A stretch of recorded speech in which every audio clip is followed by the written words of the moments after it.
And we should be back. Should be here.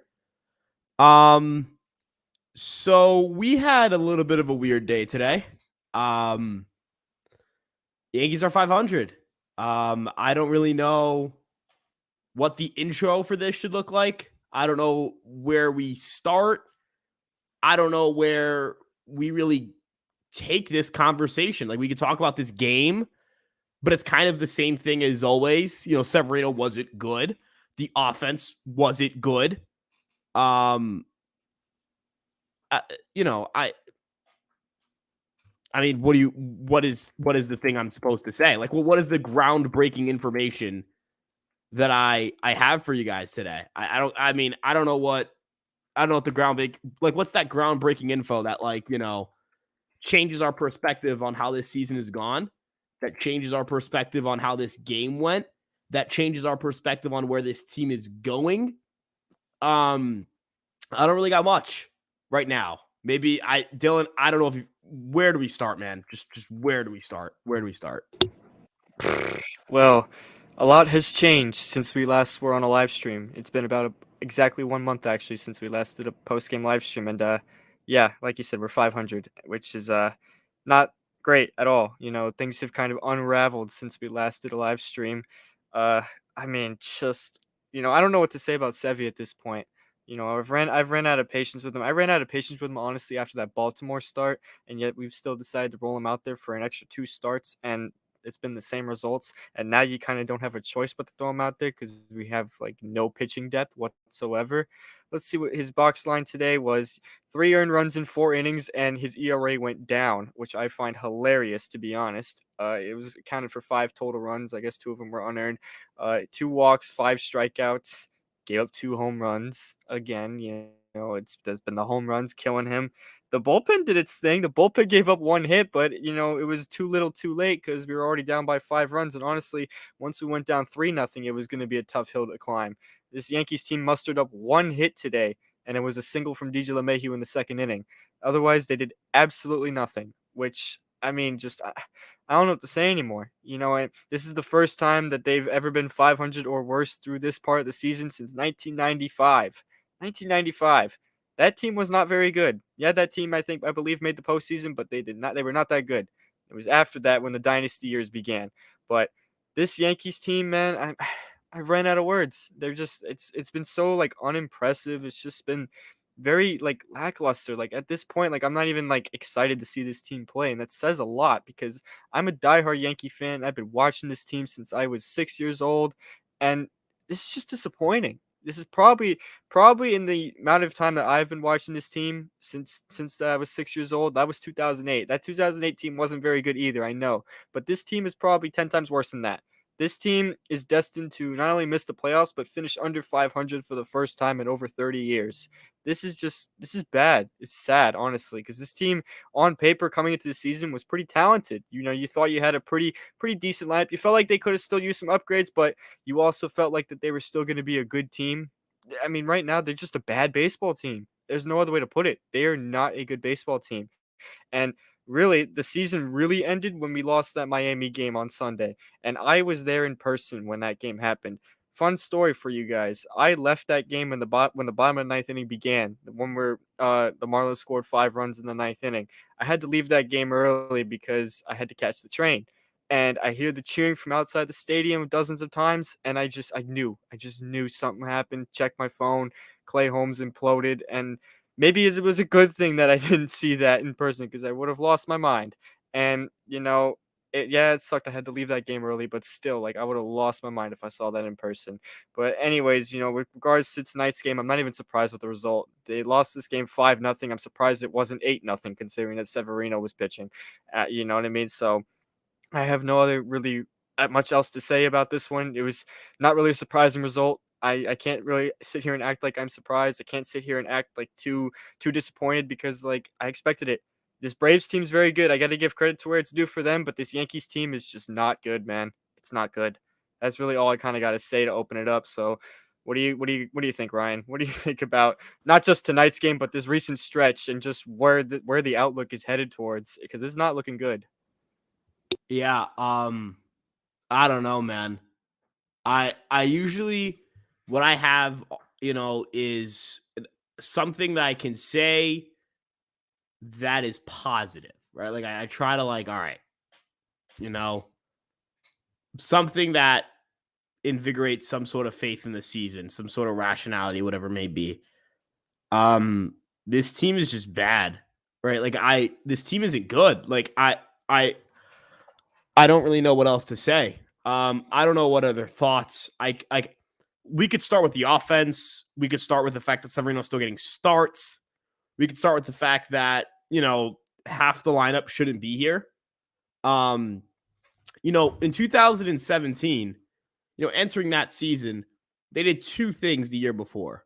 Number one, they were also very mediocre. But number two, and the big thing here, they went towards the kids. The second July rolled around, the deadline, all that stuff, rolled to the kids. They gave them a shot, and that MLB experience is why that team competed in 2017. I'm not gonna, you know what? I'm not even gonna go that far back. Let's look at a couple of key guys in this team. I know Clark Schmidt got bombed yesterday, but for the most part, he's figuring it out as a starting pitcher. The major league experience he had last year out of the bullpen served extremely valuable for that. I wrote about Johnny Brito's sweeper. That pitch doesn't get developed this year if the Yankees don't go to him as a pitcher and realize, hey, this guy can't get right-handed batters out reliably. He doesn't have the pitch for that. And then they go into the pitch design lab and they try to figure something out for that. You can't. Anthony Volpe, right? He had a terrible start to the season. Completely turned that around, right? And that has to do with, hey, getting the major league reps, figuring out what's wrong, making the adjustments, and then taking your season on forward from there. Those three guys are going to play pivotal roles in the 2024 team. And those three guys are equipped to do so. Those three guys I have faith in, right? I have faith in those three guys to provide something for the team next year. But I think the big thing here is that you have so many other guys you can do that with. You have an Everson Pereira in AAA. Austin Wells just hit a ball 473 feet tonight. I'd understand if the guys in front of them were also important players for next year's team. 473. Yeah, the balls are juiced in AAA. The balls are juiced. I'm going to clarify, they are juiced in AAA, but that's still a 473 foot fly ball. That's crazy. Know that. Oh my goodness. And we're playing 118 Ben Rortvedt. Why? Right. So that's kind of my thing here, right? I'd understand if the guys in front of Pereira or Wells or anyone really in that farm system was like a guy that's either A, here next year, or B, important to what the New York Yankees are doing next season. Is Ben Rortvedt important to what the New York Yankees are doing next season?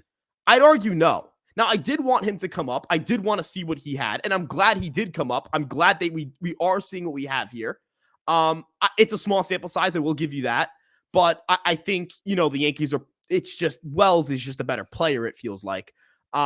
Higashioka's a free agent after next year, and he's 33 years old. Maybe you could make the argument for Rortvedt, but what is Kyle Higashioka's long-term viability on the New York Yankees looking like? It's not there, right? In left field, there isn't a left fielder on the team. So it's not like anyone's really in front of Pereira. Pitching wise, you mean to tell me that it took this long for us to figure out, let's get Brito and Vasquez more starts. Even when Severino was struggling, it took Rodon getting hurt for that to happen. When Rodon comes back, what are they going to do? Look at tonight, in which, and I'm going to point out one of the comments here from one of my guys, Will Harris. They do the Yankees Files podcast. It's my guy right here. Severino was not terrible tonight. He was not horrifically bad. He was solid. He showed some signs of something, but he isn't here next given year. What he had done every other start. Yeah, he was not that bad. Right. One mistake pitch to Ozuna, and Ronald Acuna, that was an error. So. It was an error that led to that. I'm not going to kill him for that. Yeah, it's an error that killed him, and plus it's Ronald Acuna. The guy's on track to win MVP in the National League, so. Right. So, my thing here is that, all right, that's a productive start, but he's not here next year. So why do I care? You know what I'm saying? He's not going to be here next year. He shouldn't come back next year. I don't care about what his progression for the season looks like. This team is out. This team is not making the playoffs. I don't care what Luis Severino's development is from here until September. What can Luis Severino do besides throwing 5 straight complete games that would convince you to re-sign Luis Severino this offseason? It's probably nothing short of the best 5 to 6 starts humanly possible in his career, all in a row with massive boosts in every stuff category. Just everything has to be up across the board. That's the only way you're going to really feel comfortable bringing it back. What are the odds of that? Steve Cohen had this quote following the trade deadline. And I think you know which one I'm talking about. The one where he goes, "Hope is not a strategy." Hope is not it's not a strategy. They're hoping Luis Severino gets them back to the promised land. They're hoping they have a big month in September and finish off the season strong and get to the postseason, and that the Blue Jays collapse and the Red Sox collapse and the Mariners collapse and the Rays collapse, and they hope. That's not what's gonna happen. Statistically speaking, there's about a 95% chance you do not make the postseason, and it probably just got worse tonight. So I just want to understand, and I asked Brian Cashman, I want to ask Hal Steinbrenner, I want to ask anyone in that front office, what exactly do you need to see to sit back and say, this is not working?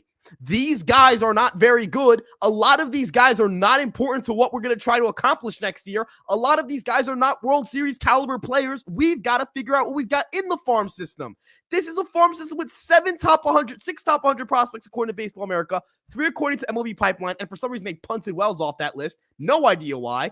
Drew Thorpe isn't even on any of the considered top 100 list, and he's a great pitching prospect. I got to know how this farm is supposed to be good. Let me see what it looks like on the field. That's my big thing. I know that this farm looks good on paper. Let me see it on the field. They're either good or they're not. I'm not one of those fans who are like, oh, everyone thinks the farm is good, but they're not actually that good. I think the farm is good, and I respect all these publications that think their farm is good.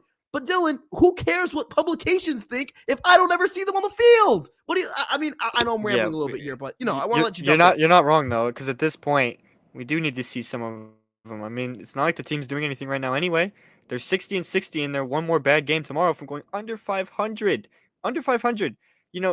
I'm only 21 years old, so I haven't gotten to witness many bad Yankees teams, excluding like 2013 to 2016. But even those teams you felt like had a chance until the very last week of the season to a degree, right? This team, you feel like their season's over right now.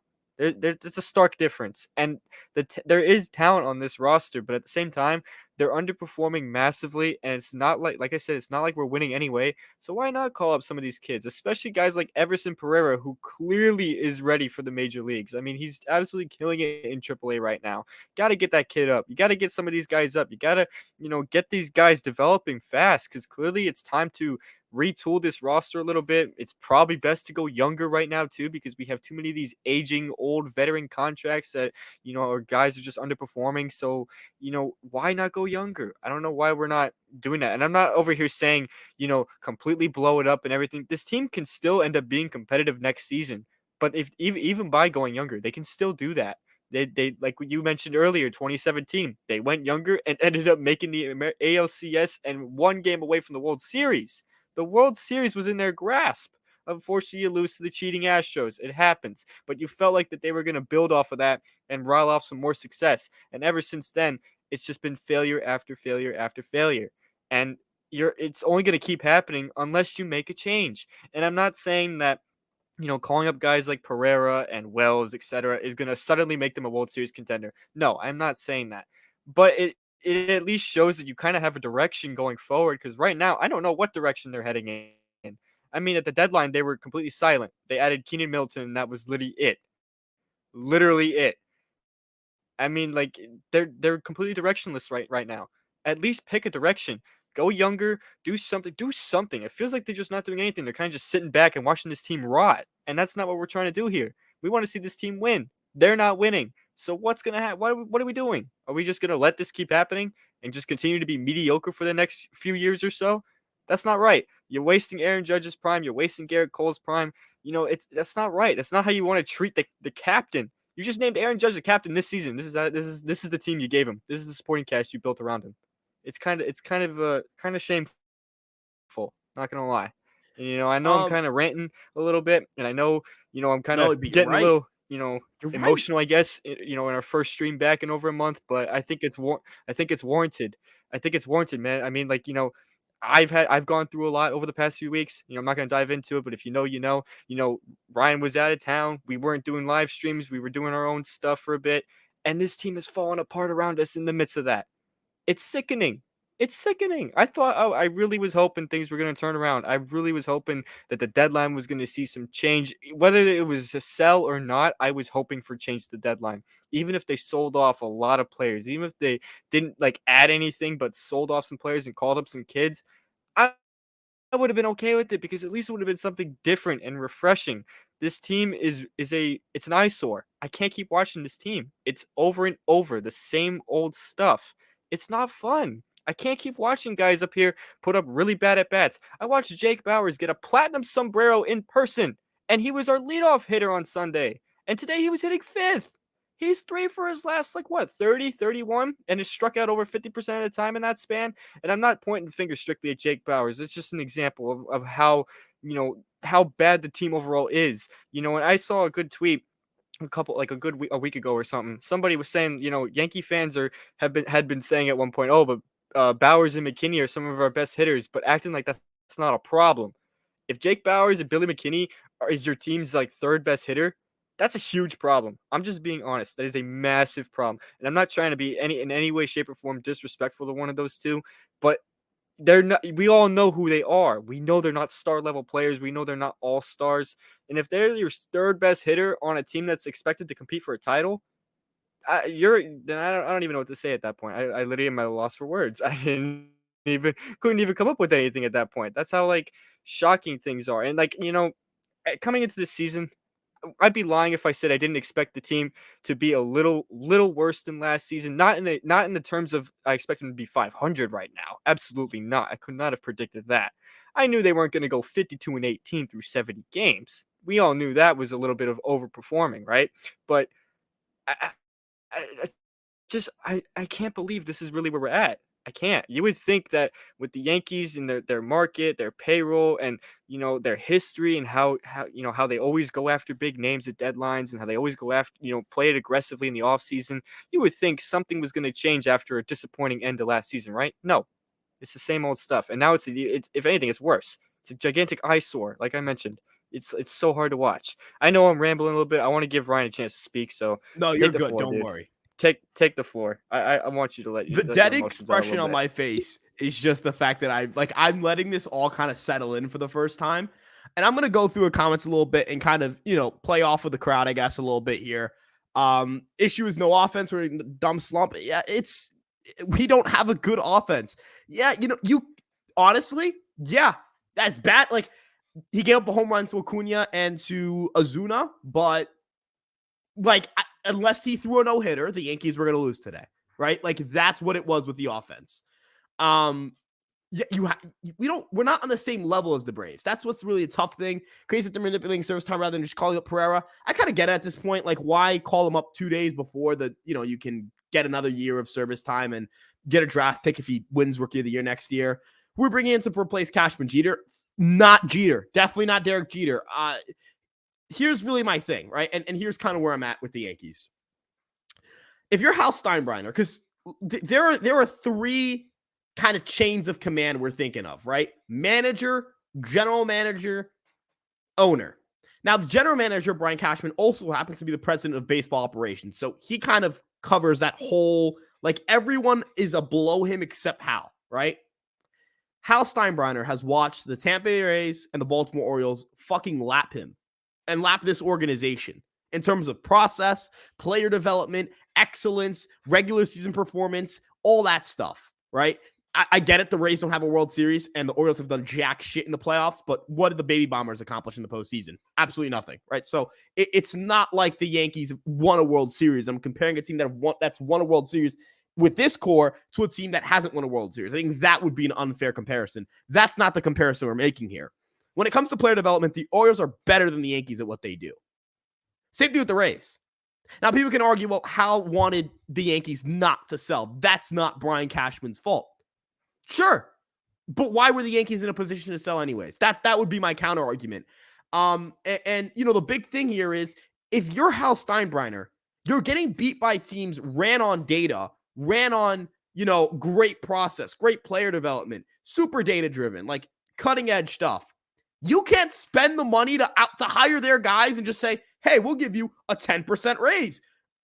as someone who works in the U.S. economy, you offer someone a 10 to 15% pay raise, I promise you they will work for you. You know what I'm saying? I promise you. You're the Yankees. You have so much money to spend.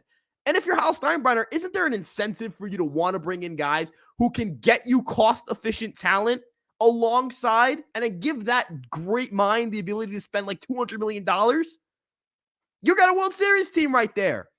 You're not the Braves. You're not the Dodgers. You're not the Astros. You're none of those teams. You're the New York Yankees, and you're not comparable to any single one of those franchises as we currently stand. I don't care that Brian Cashman won a World Series in 1998. I don't care that the bar of excellence has been moved from being the top tier organization to at least we made the playoffs. That is an embarrassing reduction of what the Yankees are as a franchise. This team spends more than nearly every other franchise by a country mile. It is not good enough to get knocked out in the wild card. It is not good enough to have an above 500 streak. It is only good enough if your organization, with its financial investments, are considerably better than everybody else in terms of process, besides a few elite teams. I'm not saying you got to win the World Series every year. I'm not saying you got to win multiple World Series in the span of 4 or 5 years. What I'm saying is, when it comes down to who do you trust to make good decisions, the Dodgers, the Astros, the Braves, the Orioles, the Rays are all significantly better than you at that. Significantly better than you. Not even You close. can add the Rangers to that list close. too. This is not a conversation. We can ask. I'm not going to throw the Rangers in there because the way that they succeed seems to have a lot more to do with their financial advantage. I could be wrong. I'm not in that front office, but based on what I'm, and you know what? That's fair. That's fair. Yeah, that's fair. That's fair. No, the Rangers can have a great process. I can fair. only speak on what I know. So this is just based on what I've heard, the process, what I understand from each team's. And I'm not going to lie. I don't really ask much about the Rangers. I'm not like a Rangers hater or anything like that. I just I don't really know. But end of the day here, they're just there. The Yankees, I just they're cool. They're don't get me wrong, they're cool. But the Yankees don't have a baseball process. Just when it comes to making the right baseball decisions, they are not better than those 5 teams, nor are they in their goddamn tier. Dylan, this team has more money to invest into their baseball operations than every single team I just listed there, except maybe the Dodgers. The Orioles aren't rich. The Rays aren't rich. The Braves aren't rich.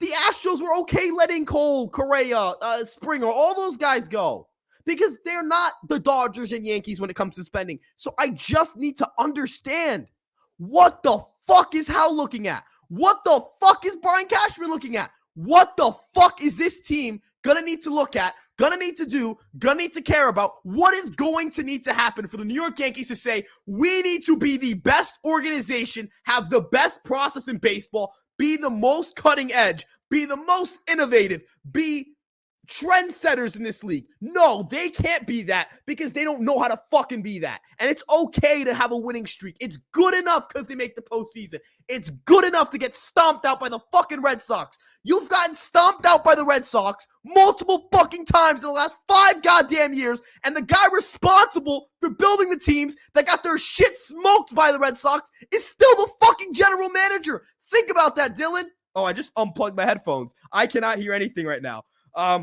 But I need to make this very clear. The guy who built that fucking team still is the GM.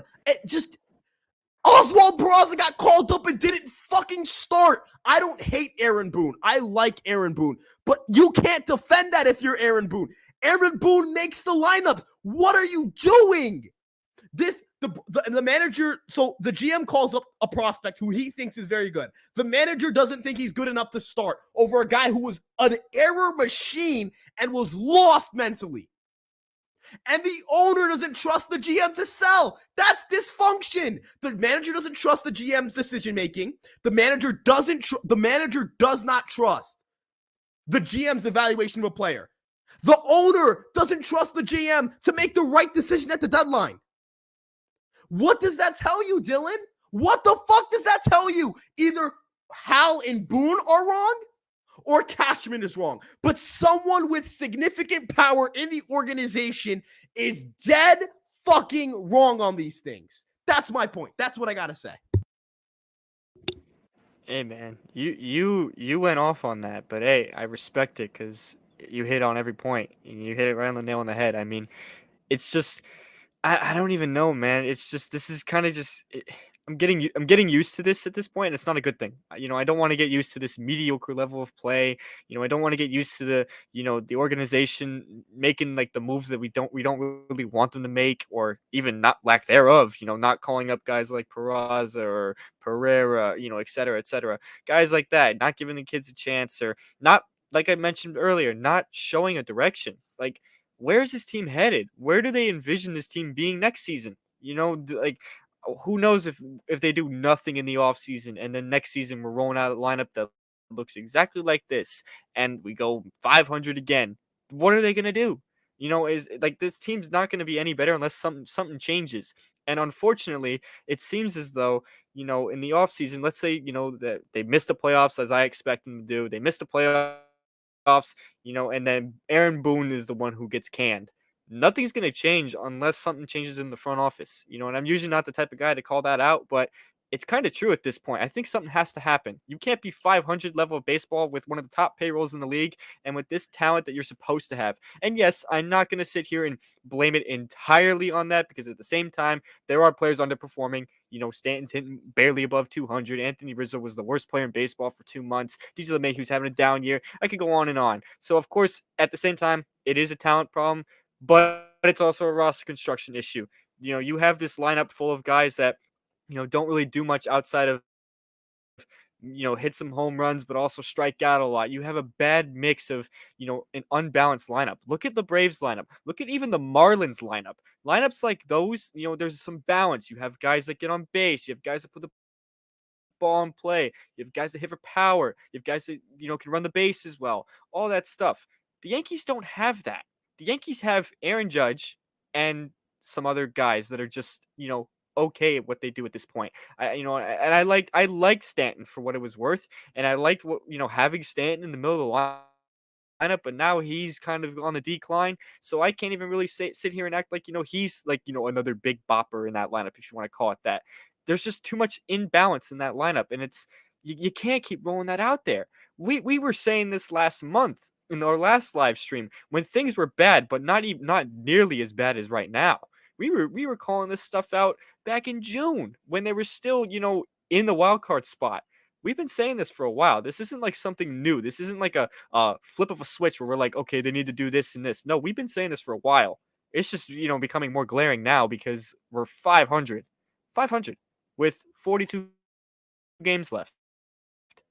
At this rate, they're going to be lucky to win like 84 games. They're going to end up finishing with like 82. They're probably on pace for below that, but I don't really know what their pace is. I haven't been checking that stuff, but it's just it's kind of disappointing. And to address the comment here where I mentioned about Jeter, absolutely not. Did you see what Jeter did to the Marlins? Absolutely not. That's all I gotta say. I can just leave it at that. But that's pretty much all I gotta say. It's just, we could go on and on about this stuff. I will say we have 86 viewers right now. It's the most I've personally seen in a live stream. So shout out you guys for showing out to this. But this is just rough times at Yankee land right now, man. Rough times. Rough times. But I'm gonna pass it off to you, Ryan, and maybe we can get to some more comments. So Yeah, I'm going to swing this to the comment section. Young players, we need to stop trying to make this work and let the young dudes play. I agree. Only 4K is amazing. Yes, the Yankees only struck out 4 times today, which I think is like interesting that the team, like you would think this team like strikes out a lot, but they don't. Like I know this is gonna sound a little bit weird, and like I'm not gonna go on a tangent about this or anything, but I'm pretty sure we're like bottom, like we're like the 13th lowest strikeout rate in the league, which isn't like standout good. Certainly not like, oh my gosh, you gotta like write home about this. But it's not like the problem with the team. So that's a thing. I mean, that's a weird like you guys want positivity. I've given you guys some positivity. The Yankees are like, 20. Let me see. Let's see where they are on strikeout rate. They're Something 16th. positive. Aaron Judge doesn't need toe surgery, and Oh, Anthony Volpe's right, having a good that week. too. Those are two positives right there.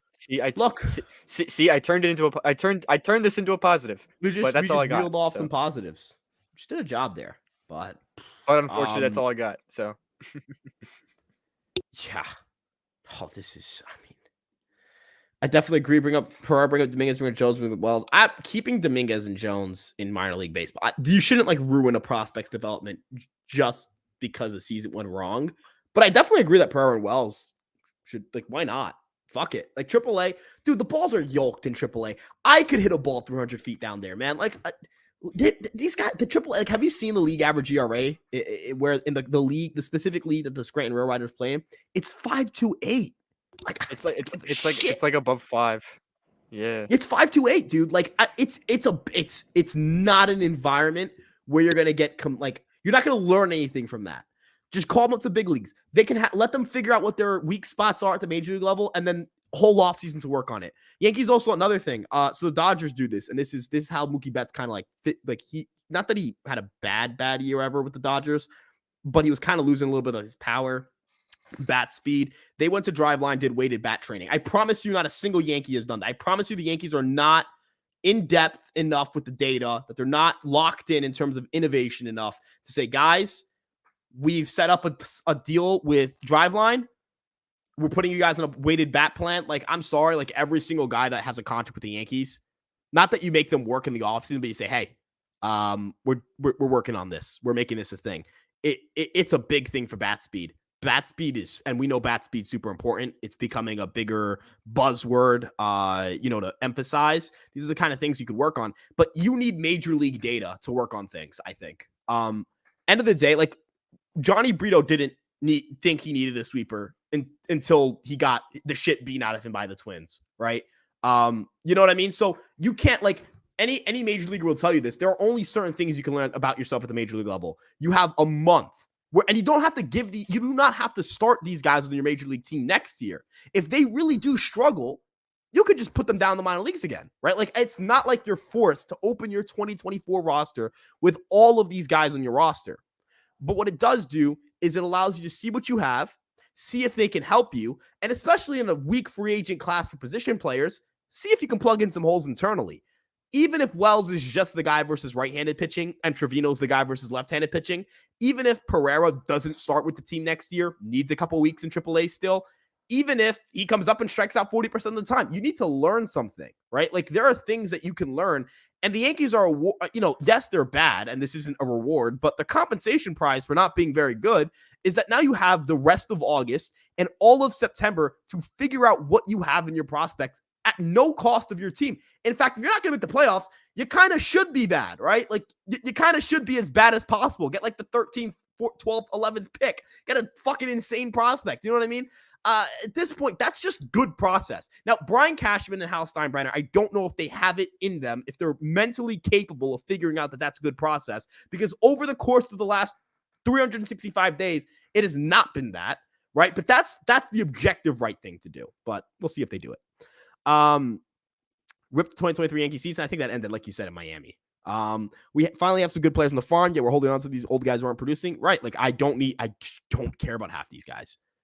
Amelia says, fun story, Dylan. Dylan, that was a pretty cool story about the Marlins game. I feel bad though. Yeah, cool, so bad. Cool story, but one that I will unfortunately have to remember for the rest of my life in a bad way. Getting on Could the be bus worse. Getting on the bus have been in the as that game stadium. is wrapping up. Yeah, you know what? You're right. You know what? You're right. And I was really annoyed that I had to leave that game early. But looking back on it, I would have lost my mind if I had to watch that implosion in person in the stadium. And that was a sold out house. The Marlins set an attendance record that weekend for those of you guys who didn't know. So that wasn't like, a half filled stadium or anything. No, that was a sold out house. And of course, there were a lot more Yankee fans in that building than Marlins fans, absolutely 100%. But, the Marlins aren't necessarily a bad team. So a good amount of Marlins fans showed out to that game. And the cheering that you could hear from outside the stadium was pretty loud. I'm not going to lie. It was pretty loud. I don't think I've ever heard Lone Depot Park be that loud. It probably hasn't been that filled since the WBC either.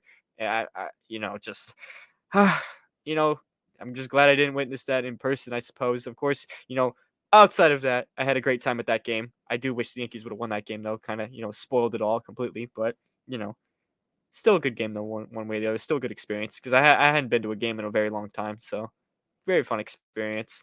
Yeah, Aside the from Yankees. I the just saw. I think implosion.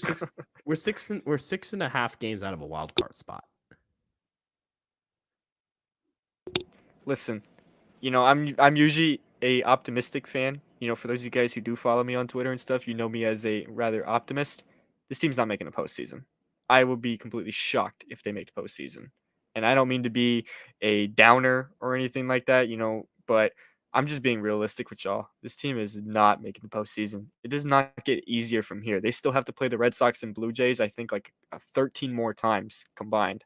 This does not get any easier down the stretch. It really does not. I just And to win 90 games, they're gonna have to go They're gonna have to go 30-12 the rest of the way if they want to even win 90 games. If they want to win 90 games, there's probably gonna be two other teams in the American League East that are gonna win 90 games.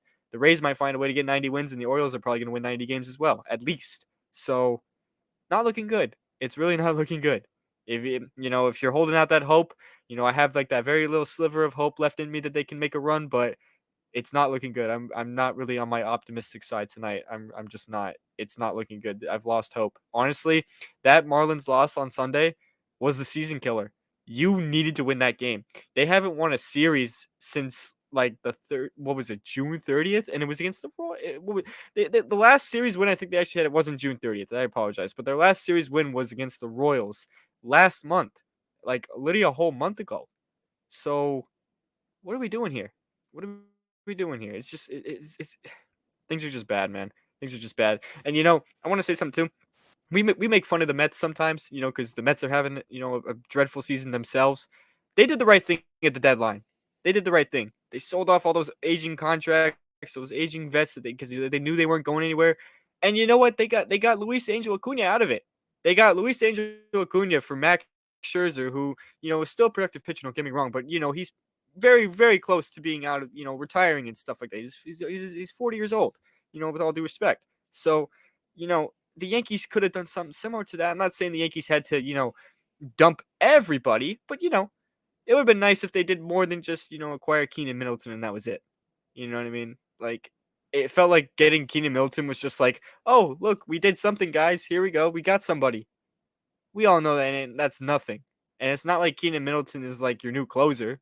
So it's really nothing. It's really nothing. So yeah, that's kind of all I had to say though about that.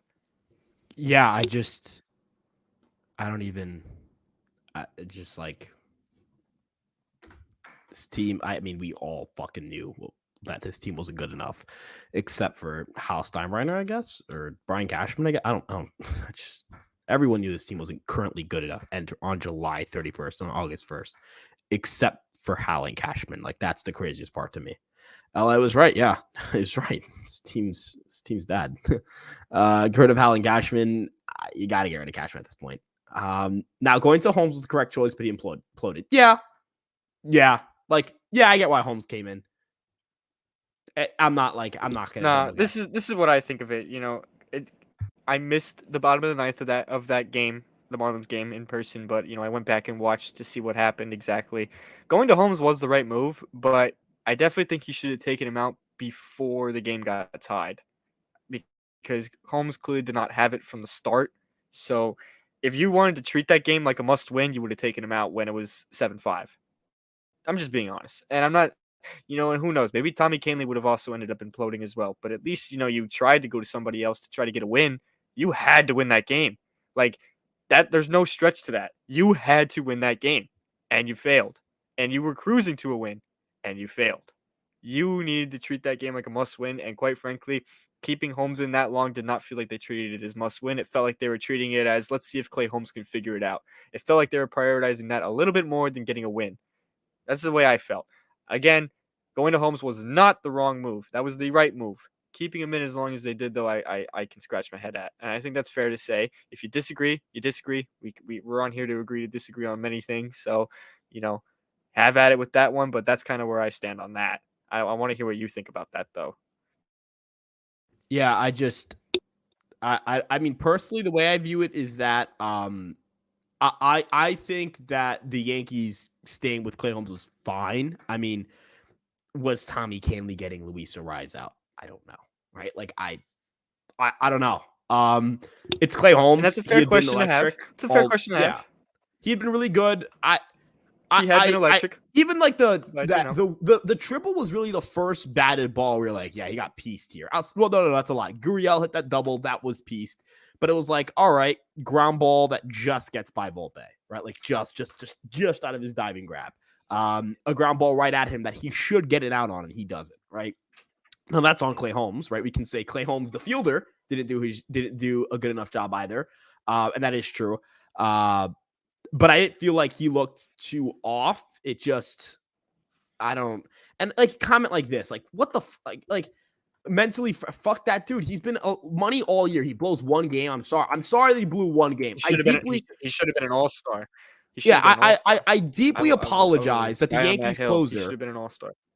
Yeah, I deeply apologize. The Yankees closer has a 2.74 ERA. How terrible, how horrible Clay Holmes is. Clay Holmes is terrible. He has a 2.74 ERA. That's just so bad. It's so unacceptable. It's just not the Yankees. The Yankees don't have guys with ERAs under 2.8. That's not something the Yankees do. The Yankees do not do that. No, absolutely not. In his career, his ERA at the Yankees is like 2.5. I don't understand. Mentally fragile. We're at the edge. Numbers don't tell the whole story. Get rid of him. Maybe you're on the edge of your seat, but I'm not a fucking crazy person. I sit down, I watch Clay Holmes pitch, and 9 times out of 10, he's getting me that win. That's usually how that goes. That's how that goes. This is not the second half of 2022. Clay Holmes has been right. Like perfectly fine. I mean, outside of the beginning of April, he's been perfectly fine this year. If anything, he's been nails. Right? We got to realize before that Miami game, his ERA over like a 2 to 3 month span was under 1. He was nails.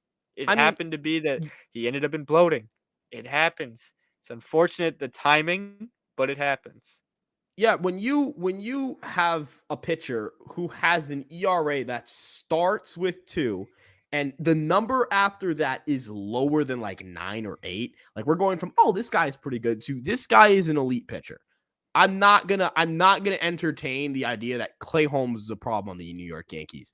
If you think Clay Holmes is a problem on the New York Yankees, you're wrong. Like I don't even and you know, this is probably the wrong night for me to try to argue with people about Yankee things because it's already been a fucking frustrating night for the Yankees and a frustrating week and a frustrating month and a frustrating season, right? But I'm not going to sit here. I'm not going to sit here and be told that Clay Holmes isn't a fucking good pitcher. That we have to get rid of him. He's garbage. He's mentally fragile. You go out. No, you know what? So mentally fragile, you go out. You go out and take the ball. Take the ball in the 9th inning at Yankee Stadium run game. You go do that. Since you're so mentally tough. He's mentally fragile. You go take the ball and do that. Go ahead. Because I've been on the mound at a high school level, and that shit is fucking terrifying. Because there are 9 dudes in that clubhouse that their job that night is to ruin your day. And Clay Holmes does it at the major league level, and he does it at a very successful level. Is going to get paid handsomely when he hits free agency at some point to continue to do so for another team. I don't understand. The Yankees have had a bad year. This is a bad season. This is bad. There's nothing to sugarcoat that. That doesn't mean you immediately start overreacting and pushing it on players that have nothing to do with it. You can't sit here and be mad with how you got Clay Holmes, what Clay Holmes has done for you, what he's done for this bullpen. I just think it's insane. Dude sounds like a Michael K. Yankee boy. I just sat here and screamed about the Yankees need to fucking fire their GM. I'm not going to sit here and take Yankee boy today. Not going to happen. Clay Holmes is not the problem with the team. The Yankee...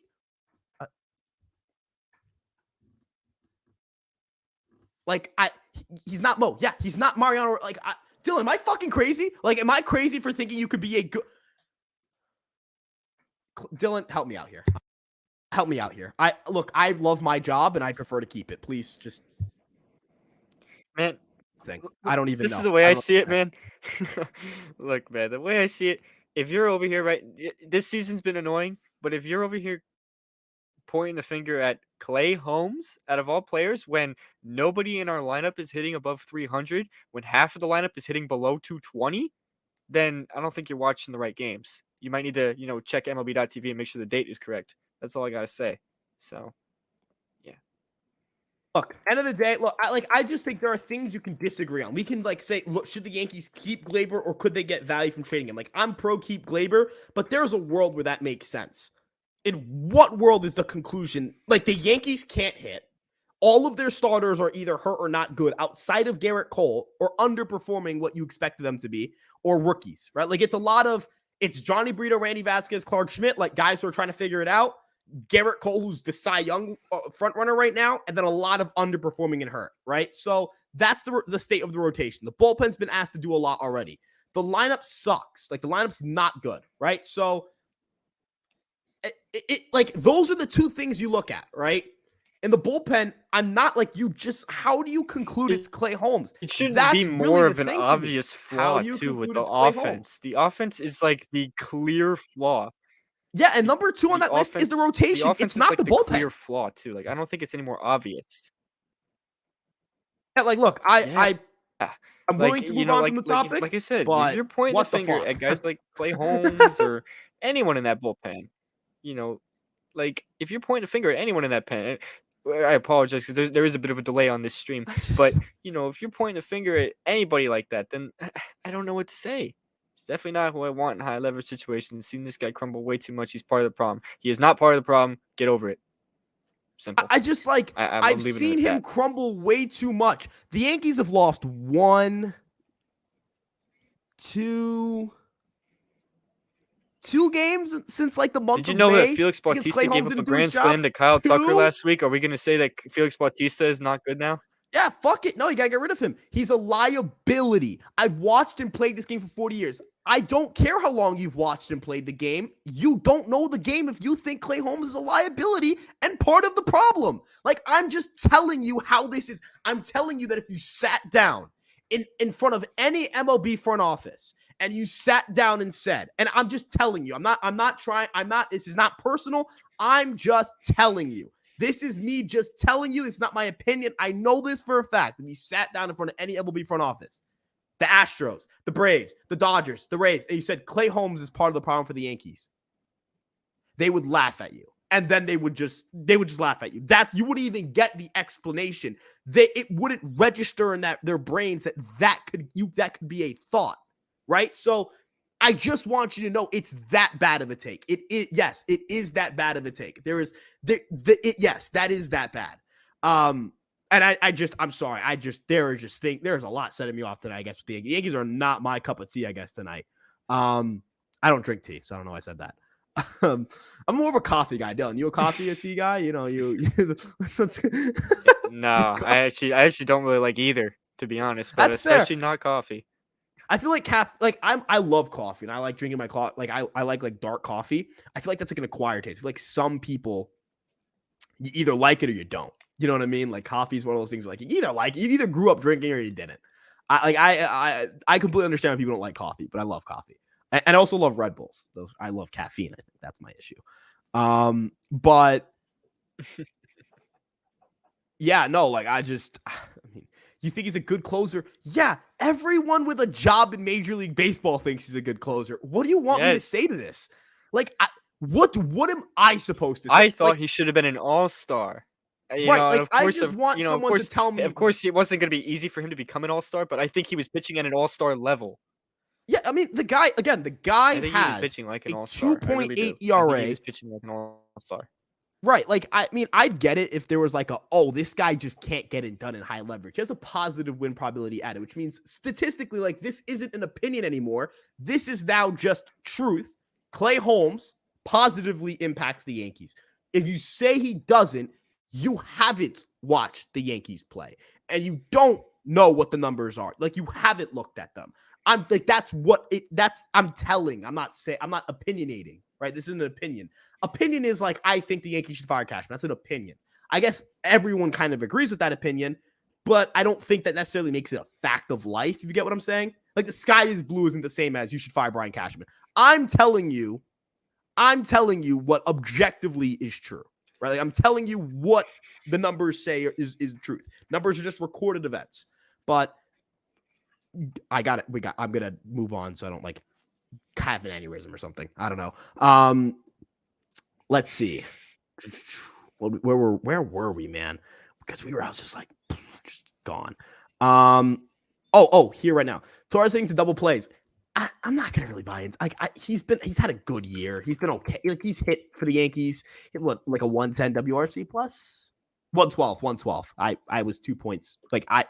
I'll take a 112 WRC plus and a 13% strikeout rate. The issue is that Gleyber is relied upon to be the 3-hitter right now. And as a 3-hitter, yeah, that's an issue. But I don't think he's a 3-hitter. If you get what I'm saying, how do I put this? There's like a Knicks, like almost like a Knicks, not. like there's got no, like in a sense of like, how do I put this? No, there's not. You're right. But like, you know what I'm saying though? Like the concept of like, this guy's a good player, but he isn't a 3-hitter, right? You know what I mean? Nah. He's like a 5 or 6 hitter. I think we've known that for a while too, but and that's a good role for our him. lineup is decimated crazily, so we have no choice but to put him third. Hell, we had him leading off for a while. So that should tell you right there just the state of this lineup.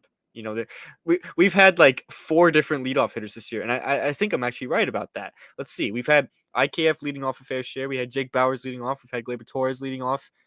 Did we ever have DJ leading off at some point? We had Anthony Volpe leading off at some point. We've had like 5 or 6 different leadoff hitters. So, I should tell you right there. We have like there's no like structure in this lineup. There hasn't been all year. The only thing that's ever stayed certain is that Aaron Judge being the 2-hitter and Giancarlo Stanton being the 4-hitter. That's been like the only thing that's stayed relatively the same. Obviously, Stanton wasn't hitting 4th when Judge was hurt, but I don't like to count that because you're missing your star player. But outside of that, that's been like the only thing that stayed the same. We have guys like Billy McKinney hitting 5th night in and night out. You know what I mean? Harrison Bader has been hitting 5th, and Harrison Bader is not a 5-hitter in my opinion. Harrison Bader he's a bottom of the order bat, and I don't mean that in a disrespectful way. I mean that in a good way, but like that's where he is. You put him down in the bottom of the order, your lineup has a lot more depth. I wanted him hitting 9th in a fully healthy lineup. Harrison Bader, we got him hitting 5th. Some nights we got him hitting cleanup. I mean, like, geez, bro. Like like I'm saying, there's no structure. There's no structure at all. So, I don't even know what else to say about it. It's just it just speaks volume to the poor roster construction that we've had to deal with. You know what I mean? That's really all I got to say. Yeah, and another thing too, like, and I think Harrison Bader's another good example of this, right? Harrison Bader isn't a bad player. The problem is that Harrison Bader's Not at all. flaws are the ones the Yankees have. He can't hit at a high clip. The Yankees can't hit at a high clip. So being a defense first guy, it makes it really hard. It makes it really hard to say that, like, he fits the team well. And that sucks because he's fun. But on a team that isn't good at hitting, it's hard to have a defense first guy there. Now I wanted to look at like what the league average 6-hitter hits, right? The league average 6-hitter this season has a 94 WRC plus. Now I thought maybe that could be skewed down by some teams having some really bad like production from the 6th spot. And then I looked at the league average, the production from each team. There are only 4 teams that their 6 hitters have given them better production than Gleyber Torres. So if Gleyber Torres, and that's the same case for the 5th spot. The 5th spot has an average WRC plus of 101. That seems low. I don't necessarily think I'd say Gleyber's a permanent 5-hitter, but your 5 and 6 spot, I think you're spot on with that evaluation. I think that's where he's at, right? Like I think that's where and he's got a good contact bat. Like for people who don't like strikeouts, he does that very well. He doesn't chase a lot. He's got pretty good It makes your power. lineup less top heavy as well because you have a very serviceable bat in the bottom half of the lineup. And it helps you in run scoring situations to have a guy who can put the ball in play. And that's why I mentioned Bader as well, because obviously Bader is a defensive first player, but Bader is, he can hit like close to 250 on average. You know what I mean? Obviously, he's not like some crazy good hitter, but if you have a 250 hitter hitting towards the bottom of the lineup, I think you'll take that, especially considering the state of the team right now, where the bottom half of the lineup is basically just a giant black hole. So, you'll take something like that. And I know we're not talking about Bader specifically. I know we're talking about more Torres here, but that's kind of just it's. I think it's a fair example here. You know what I mean? You put Gleyber down in that half of the lineup. It makes a whole lot of difference. It can be tough to realize it at first, but it really, really makes the lineup look a little bit deeper. It just does. Maybe it does on paper more than on the difference. There is a difference there. When you have Glaber hitting third, obviously Rizzo's hurt right now, and Rizzo would be the theoretically hitting third in a health when fully healthy. But right now we have Glaber hitting third. We've had Glaber leading off at times of the year. We've had him all over the place. We all know Glaber Torres is not exactly that type of hitter. He's probably more suited for, like what I said, 5 or 6, and that's again not in a disrespectful way at all. I think that's just a perfect fit for him in a lineup like this. And, you know, the Yankees would benefit from that. You know what I mean? So that's kind of all I got to say about that, though. I don't want to ramble on No, about it too I much, but think you're yeah. spot on with your analysis here. I think you're right on the money with this. And I think that's important. I think it's important for fans to realize, like, end of the day, when you're trying to win baseball games, you need to have a deep lineup. And when you're asking guys to be more for an offense than they can be, it's going to make them look worse than they actually are. And it's unfortunate for some of these guys, but unfortunately, that's the cards that have been dealt. After watching the Braves whoop us, I think it's crazy to think what a real team and organization looks like. It must be nice. I just we're just outclassed. Like, I already went on ranting about this, but we just got outclassed. The Yankees and Red Sox used to be the teams to fight the fight to win. Yeah, Jesse, the Yankees and Red Sox used to be the classy American League. And, I'm not going to sit here and, rip on the Red Sox season. Like, they're an above 500 team right now. The Yankees aren't even above 500, right? Like, I imagine there are Red Sox fans, and I actually see one of my friends who is a Red Sox fan, Jordan, great guy. And I imagine he can speak to this more than I can. There are probably things that Red Sox fans are frustrated with their team, but they have the World Series, right? They have a 2018, 2013, right? Like there are two in between the one where the stretch where the Yankees don't have any, right? So, at least there's that for them. And when they do get to the playoffs, they make noise, right? So when the Yankees make the playoffs, they underperform. Like when the Red Sox made the playoffs in 2021, they got further than people thought they would have. In 2018, that entire season was them doing more than what people pegged them for. 2017, 2016 kind of lost the years in terms of playoff performance, but 2013, that team is kind of a miracle team. They get the job done in the playoffs, right? Like you got to respect that model. You got to respect what they got going on there. And I respect it more than what we've got going on here. Peraza and Pereira, please. We haven't even mentioned Peraza. Oswald Peraza is on the 40-man roster. They don't have minor league options for him next year. Like next year, they lose those options.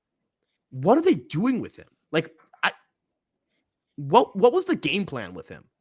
It's August 15th. He has never been a consistent starter on the team all year. I understand the numbers haven't been there offensively, but rookies struggle. Like, I'm not too concerned. Not even that I'm not too concerned. I recognize there is a possibility he's not a good player. Like, it's how it is. But, like, Dylan, like, am I asking for a lot to say, can I find out if he's good? Like, I mean, at this point, no, you're not. Because, like, what do we have to lose at this point? The team is already in horrid shape. So what do we have to lose at this point? You know what I mean? You might as well give it a shot and see what you have. And who knows, maybe you can get a spark and get a good run going. You know what I mean? And like you said, of course, there is a possibility that he ain't going to be that good, or there is a possibility that he continues to struggle offensively, and we do end up getting worse. That's perfectly fine. It happens. I'm not perfectly fine, but I think you get the point I'm making. But regardless, like, what do we have to lose? What do we have to lose? Why not at this point? Because, like you said, it confuses me, and I've been a proponent of not really calling up Peraza because I don't really see where he's going to find a spot every day. I've kind of been a proponent of that, but at this point, you might as well try something. Find a spot for him somehow if you can, and see what you got. Because, like, man, like I said, how much worse can it really get from this point? We're 500. We're about to go under 500. I can't remember the last time I witnessed my team under 500. I really don't. Even during those lost years of 2013 up to 2016, I don't remember them being below 500 at really any point. And they probably were at under 500 at some point. My memory is just blank, but regardless, I don't remember them being this bad. Like, I feel like I'm genuinely watching a bad team. Like, I'm watching, like, I don't know, like a team that's like just bottom tier. Like, like a team that you just know isn't going to really make any noise at all. If it doesn't feel like the New York Yankees that I'm used to. And it's just really disappointing. And at this point with Peraza and stuff, might as well do something. Might as well give it a shot or make a decision somehow, whether it's trading him next season or in the offseason or calling him up. Do something. Quit yeah, letting, it's just do like something. if they don't think he's Do good, something. Just right? do Like something. here's how I view it, right? There's two schools of thought here for why he isn't playing. Number one, they don't think there's an opportunity available, which is stupid. You have opportunities available. Rizzo is currently hurt. There are reps to be had, right? There's outside of Glaber and Volpe, like who in that infield deserves to get everyday reps, right? Like LeMahieu's played better as of late, sure. Put him at first and have Peraza play third. Like, I don't care, right? And the other school of thought is the Yankees don't think he's that good. Then why is he here, right? Like, if he's not a good player, why is he here? That's number one. Number two, if he's not a good player, he's not a good player, just not good at all, right? How do you make that evaluation on a guy before he's ever gotten sustainable major league action? And it's not like the guy has never had success, right? Like, you would think we're talking about a guy who in his 37 game MLB career has like horrible offensive numbers, right? That's what you would think we're talking about. The guy's a career 102 WRC plus. He's a plus defender at shortstop and third base, right? Like, we're not talking about a guy who like was just dog shit last year. You get what I'm saying? You get what I'm alluding to here? Like, how can we sit here and say the guy is bad? This guy is bad. And in 37 games, he's been an average hitter, right? At the major league level, without really consistent starting time. And at the minor league level has been a solid hitter. That's all I'm asking is, what do they need to see? Like, why are they so convinced that they're right and that it's not possible for them to be wrong? I just don't understand, right? Like, I don't understand that. You can't actually think you're so smart that you're right about this. Like, if you're the Yankees, you cannot sit here and think that you're that right, that you're just so right. You're going to 100% nail this. Just let the fucking kid play. If he plays well and you're wrong and you really still don't think he's that good, then you trade him. And that's fine with me. If as an organization you say, I don't think this guy's as good as people think he is, that's fine. Like, hey, you know, admitting mistakes, that's fine. That's okay, right? But shit, like, if you don't think he's good, how are you going to trade him, right? I mean, that's another thing too. Dylan, imagine if you were like, I don't like this. This is a terrible, like, car. This car sucks. Like, you have a car and you're trying to sell it. This car sucks. I don't like driving this car. This car breaks down all the time. It's not reliable. I don't think it's a good car. I wouldn't buy this car if I was a buyer on the market. And they're trying to convince someone to buy that fucking car at the price that you set it at. Like, that's not how that works. You know what I mean? If I see you're not using the car, you are clearly shopping for another car. You already have, because Volpe is the shortstop, right? You already have the car, the new car. You already got the new car. You're trying to sell your old car. You don't care for the old car. You don't think the car is as good as other people think it is. If I see that you're not using it and you already have the new car, you have no leverage. Why would you keep this car? You can't keep this car, right? You can't keep Oswald Peraza. At a certain point, you run out of minor league options. You can't keep sending him down. A team's going to be able to get him at a discount. If I was a fan of any team that didn't have a shortstop, I'd be begging my team to call about Oswald Peraza. Begging. And that's poor asset management. I'm going to tweak that. I don't like using the word asset referring to players. That's poor management of prospects. You just killed the value on the guy. That is inexcusable. Like, that is so bad. You have to get fired for that. Another example, Oswaldo Cabrera has been terrible this year. Inexcusably bad. Oswaldo Cabrera has never gotten a consistent stretch in AAA to get his swing back. That's a fireable offense. I think you get fired for shit like that.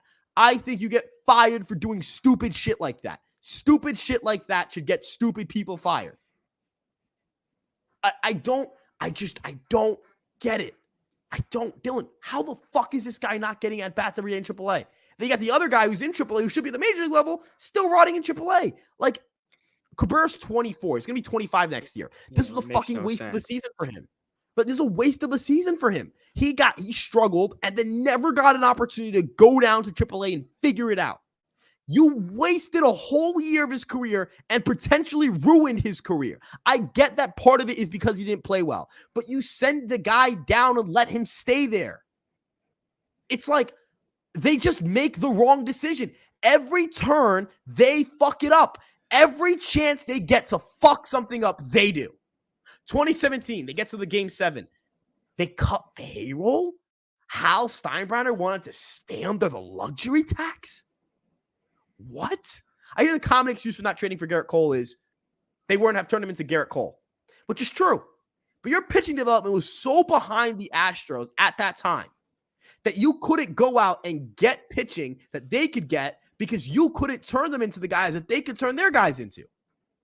You've always been behind the fucking 8 ball. You've always been behind other teams in this league. You've always made the wrong decision. And the guy who makes the calls is still in the front office. That's what I'm saying.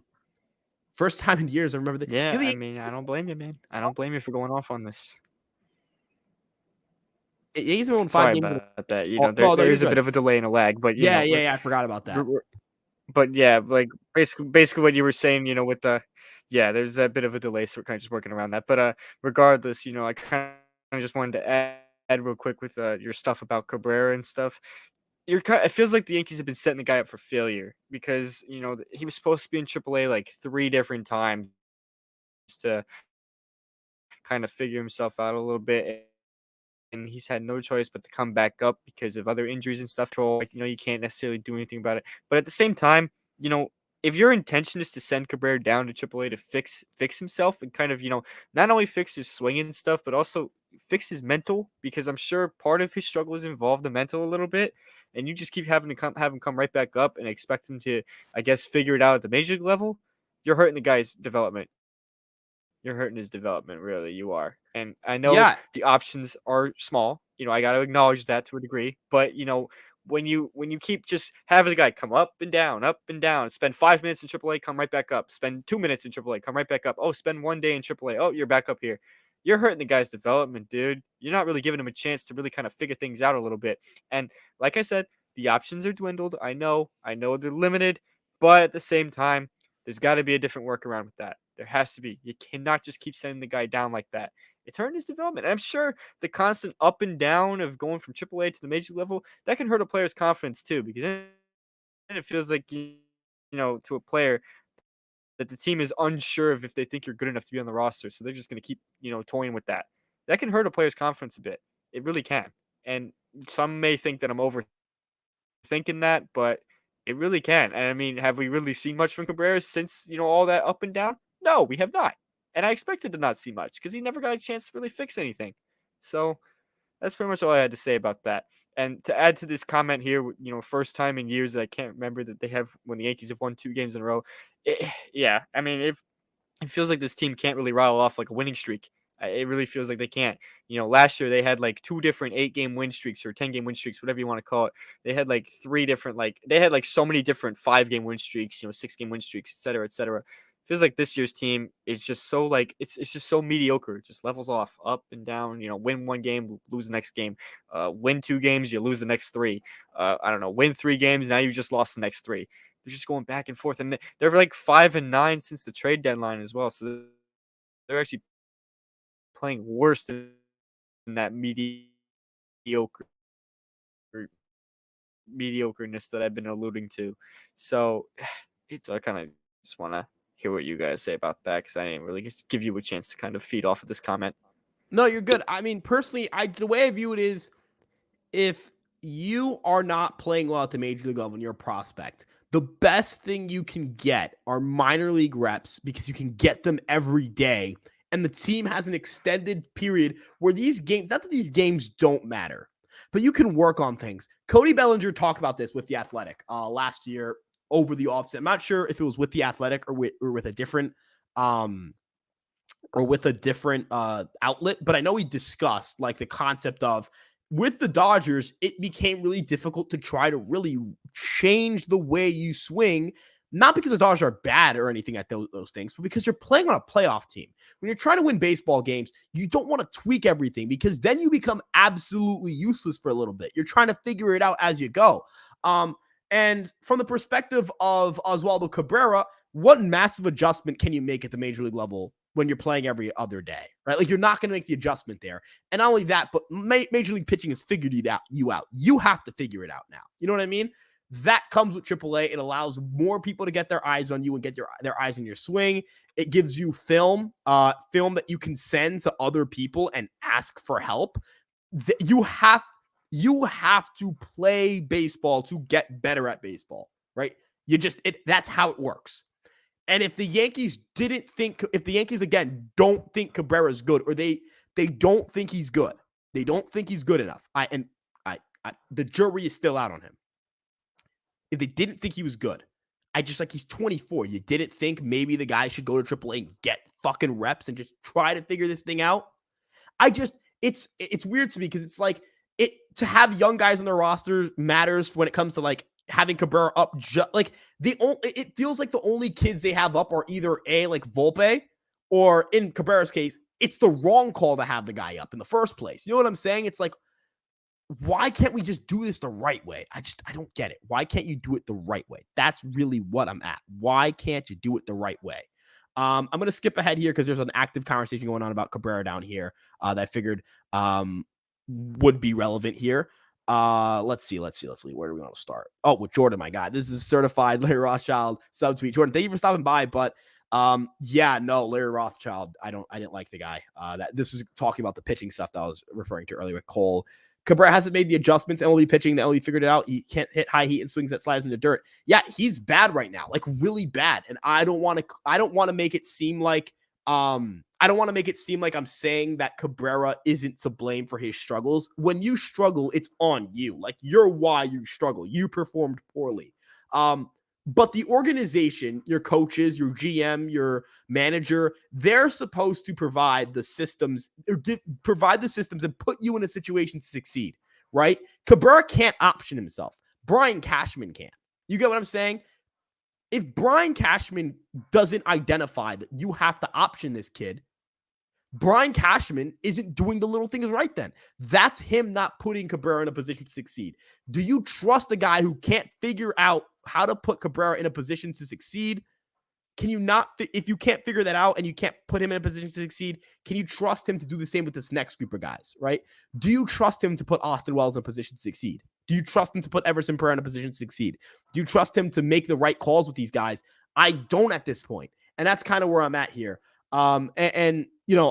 They've used, like a warm body. Like, he looked like a role player last year. He looked like a solid player, like at least a utility guy.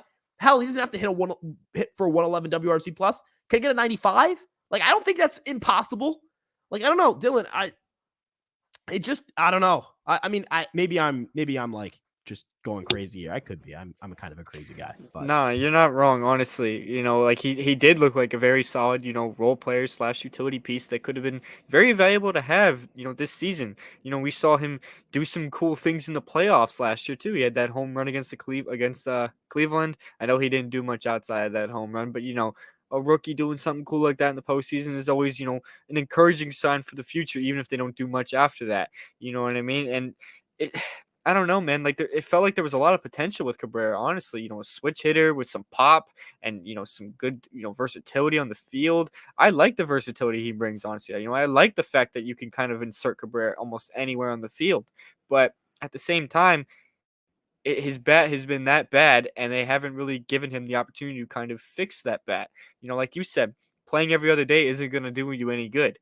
When you have the opportunity to get those reps every single day in AAA, or wherever they send you down to, you have the chance to kind of figure things out, fix that swing, get the mental right as well. Then you feel more comfortable with anything you retooled. When you're at the major league level and you're asked to sit on the bench, you kind of come in and maybe get one at bat once every 2 days or once every 3 days, or come in as a defensive sub and you don't get an at bat for 6 days or something like that.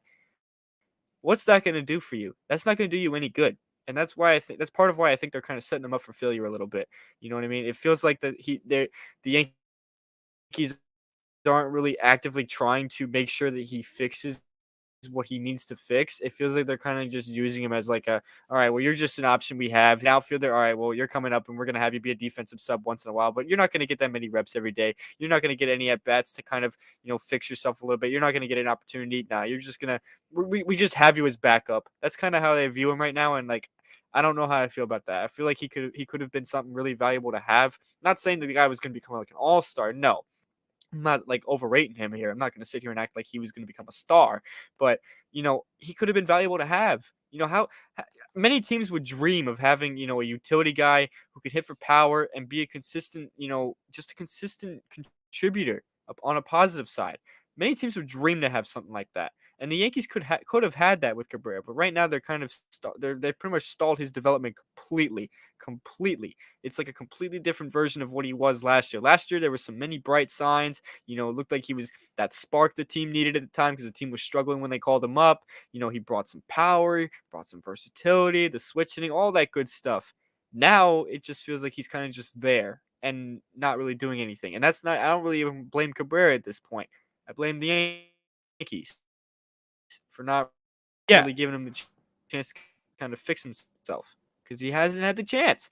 And, again, I got to, the options have dwindled because of all these injuries, et cetera, et cetera. But, you know, the role he's in right now is doing him no good. It's not doing him any good. So I don't really know and what they can even do at this point because I'm not as sure that it can even be fixed in the short term.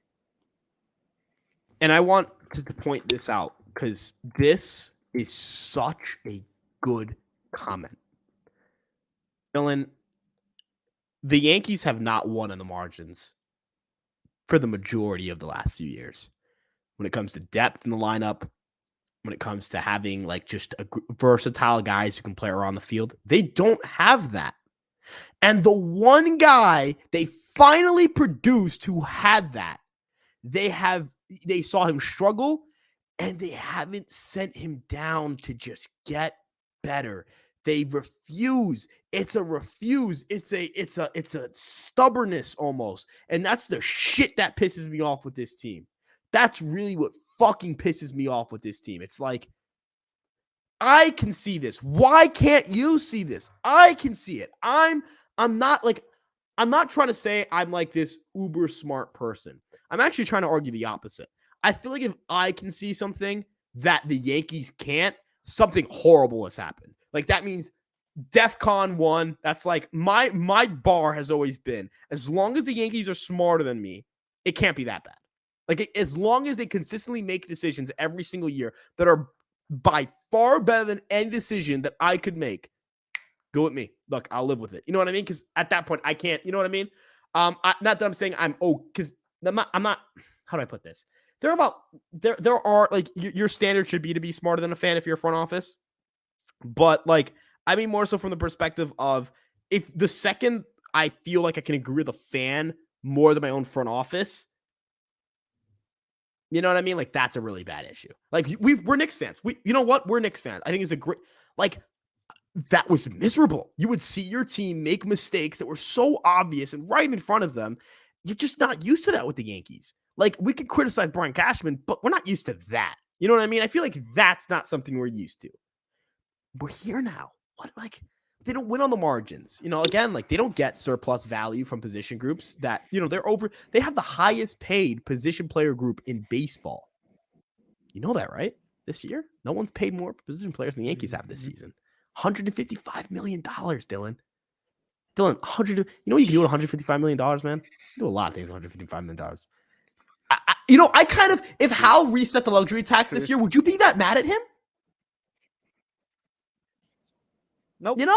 I just spent $293 million and $155 million of that went to Josh Donaldson and like Aaron Hicks to go kill us with the fucking Orioles. Like, are you serious, man? Like, as a GM, hey, what the fuck is going on here? You know what I'm saying? And another aspect too, like, hey, why is it like, why are we in the spot we are? Like, it's like, it just kind of like it fucks me. Like, it doesn't compute. It's so like underwhelming. I think that underwhelming and disappointing, I think, are the two best adjectives to describe this situation. It's disappointing. It's not like I said earlier. Me and Ryan are young fans here. Some of you guys may be older, some of you guys may even be younger. Who knows? But regardless, we haven't really seen this. A Yankee team like this where it just feels like completely off. Even like I mentioned, I've alluded to the 2013, 2016 era a couple times in the stream, but even during those times, you felt like at some point in the season that they had a chance. You felt like they did. It obviously was over when it was over, but you felt like that they at least fought and had a chance at some point, even if it may not have appeared that way always. You didn't feel like this team was out out of it before September hit. This is August, what, 5th or 500. You know what I mean? I mean, I've never seen a team be this bad this far into the season. I've never seen it. And I definitely could not have pictured that happening with the talent that was on the roster. I could have never guessed that. I would have thought this team was ready to win the division again. Maybe I was a little disappointed, of course, entering the season that nothing really changed with the left field situation, but I would have at least expected to be competitive this season. I 100% had that expectation. I think many Yankee fans had that expectation that to be competitive at least, at the very, very least, even if they didn't end up making the World Series, at least put up a fight. At least make it back to the ALCS and see what you got. This team ain't going nowhere, man. They're not going nowhere. This team's lost. This is a lost season. Straight up, this is a lost season. And at this point, it is not a stretch to say it may be time to start focusing a little bit on next season. It's not a stretch to say that. And if this team finds a way to get hot and sneak in the wild card, cool. I don't think this team is going anywhere if they were to even get in the playoffs. I don't think so at all. I really don't. I have very little faith in this team at this point. Hope is not a strategy, guys. Like, I'm a numbers guy. I play by the numbers, right? Whatever's like the Yankees, it's not 50-50. It's 95% chances that you don't make the playoffs. If you're the Yankees not tomorrow. Again, I'm willing to give them the wait until the service time thing. I'm fine with that because it's not like the next 3 days are so pivotal to the organization that Pereira being here on August 18th is so different than him being here on August 16th. You take the chance to get the draft pick, right? So that's how I feel. But outside of that, like there's no they could beat the Twins. Yeah, no. And the 2023 Yankees could beat the 2019 Minnesota Twins. Maybe. If the two, like, let's be real here. If the 2019 Twins, who won 100 fucking games and have the home run record, played the New York Yankees in this year, the Yankees would beat them. Like, it's just, I have no respect for the AL Central or the NL Central. I will never. The AL Central is the only division the Yankees own. It's hard to take. Like, you know how bad it is? You can't take the AL Central seriously. You can't even take the NL Central seriously, but you definitely can't take the AL Central seriously. No, like seriously, like if anyone here is a Twins, Guardians, White Sox, Royals, or Tigers fan, I may respect you as a person. I don't respect your team. Like your team means nothing to me. I see your team in the playoffs, and I just it's a bye, right? Like even in 2020, we played Cleveland. I was like, oh, okay, so we're going to the ALDS, right? When we played the Twins in 2019. Oh, okay, so we're going to the ALCS. When we played the Guardians, oh, okay, we're going to the ALCS. That was a little dicier, though, but I still knew we were going to the ALCS. 2017, fuck, I mean, we went down 2-0. I'm like, yeah, we're going to the ALCS, I think. You know? Like, no respect for them. None. Zilch. Zero. I have no respect for them. Anyways, that's probably how, like, the Astros look at us, which, like, that's probably how they look at us. The process is even worse. We consider that my blowhard ass is evaluating things better than guys whose sole purpose is to evaluate things. Yeah, I just like the Yankees. This is like Brian Cashman's job is to get this right. You know what I mean? Like his job is to be like, okay, let me think. Let me use my baseball acumen. Should a struggling 24-year-old be in AAA or playing every 4 days with the major league team and going 0 for 4 with 3 strikeouts, right? I mean, like, is it that hard? Is it really that hard of a decision? Like, what do you think the conversation in like the war room or like the boardroom looks like? Like, do you think it's like, so Brian, Oswaldo Cabrera still not playing well. We should probably just let him get reps in AAA. Nah, I'm good. I mean, no. I just fuck it. Nah, man. Like, they can say, oh, what about the 40-man spots? They don't have enough 40-man spots. Ryan, the 40-man spots. DFA Donaldson. Or I think he's on the 60 days, so you don't have to do that. He's already off the 40-man. Do you need Luis Severino for the rest of the season? I don't think so. I don't really care to have him on the team. You could DFA him if you'd like. You already DFA Davey. Let's see who else is on this fucking 40-man position player-wise. Franchi Cordero's on the 40-man. Get rid of him. I mean, this is not hard, right? It's like, you could legitimately just go like, all right, we're going to DFA Cordero. We're going to put like Austin Wells on the 40-man because you already have Pereira on the 40-man. You call up these two.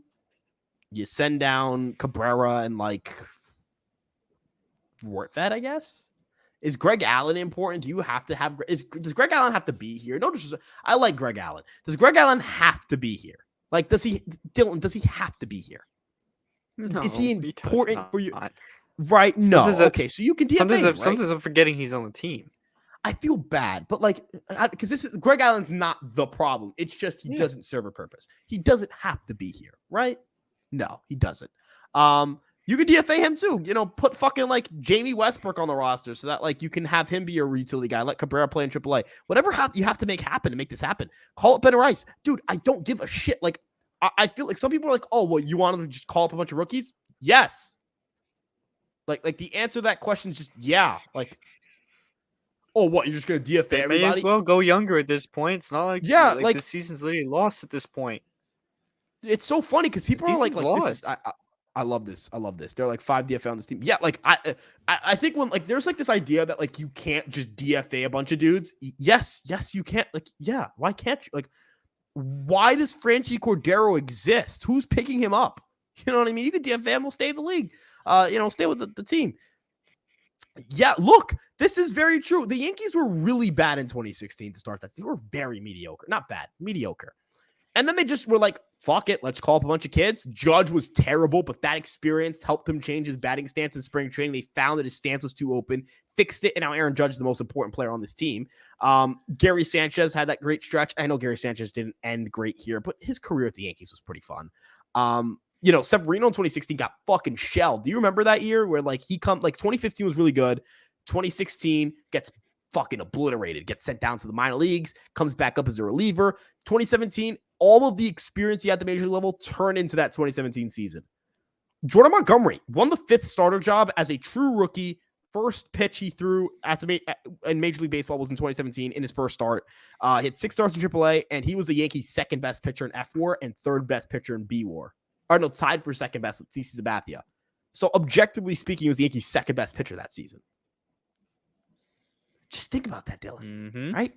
Yeah. Oh, man. All he has to do is just turn to the farm. And major league reps help these guys, man. Like, fuck. Anyone who's played a goddamn sport. Did anyone here get better at high school baseball or like high school sports? Look at the Orioles right now. Look at the Orioles right now. Look at the Orioles right now. The Orioles called up Adley Rutschman, and ever since they called up Adley Rutschman, ever since they've called up Adley Rutschman, they have yet to get swept in a series. Can you believe that? They've yet to get swept. They have not gotten swept in a series. That's insane. Look at them now. They're thriving. Do I think the Orioles are going to make the World Series this year? No. But they're thriving right now. They're gonna be good for a while because they have young talent. They got more on the way. They have the top prospect in baseball in Jackson Holiday. They're gonna be something. Look at them. Turned it to the kids, called up Adley, and became good like that. You could even make another case with the Reds. Called up Ellie De La Cruz, and they lead their division. Or I don't know if they still are, but at one point they were leading their division. Look at that.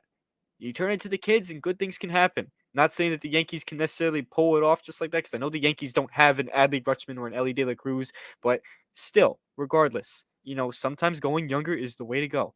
It's just the way it is. Sometimes it's how you got to do it. Because right now, what good is this happening right now? What good is this going to do? The Yankees are doing nothing right now. Mother's Day 2016, Big Papi versus Sevy. He's a Red Sox fan, my guy. I don't even remember much from that game, but I don't even remember much from that game, but I can only imagine just exactly how it went. Because David Ortiz in 2016, even though it was his last season in Major League Baseball, and he put up like an MVP type season, so I can only imagine how that went. Yeah, so I remember a lot of that year because like I really got into like Yankee baseball the mid 2010s. Like I watched the team beforehand, but I mean like I'm talking like diehard, like fucking like obsessing over games. And that was the year. And that I year watched every single game of 2013. Like I remember 2013 more than 2016. I don't know why, but 2016 is like kind of an afterthought because not much happened that year, and I didn't expect much. You remember 2013 the highs and lows of that year. 2016, of course, I remember watching Aaron Judge hit that home run in his first at bat. I remember watching that live. I remember watching A-Rod's final game live and all that stuff. You know what I mean? But you knew that season was kind of just going to be a pushover. It wasn't going to be much. So you don't remember much when your expectations were set pretty low. You know what I mean? Yeah. And I think it's also like I like 2013. I remember because of Soriano. Soriano had like a fucking insane stretch that year, and I was like, oh my god, yeah, Soriano. Yeah, I remember that. That was some stretch.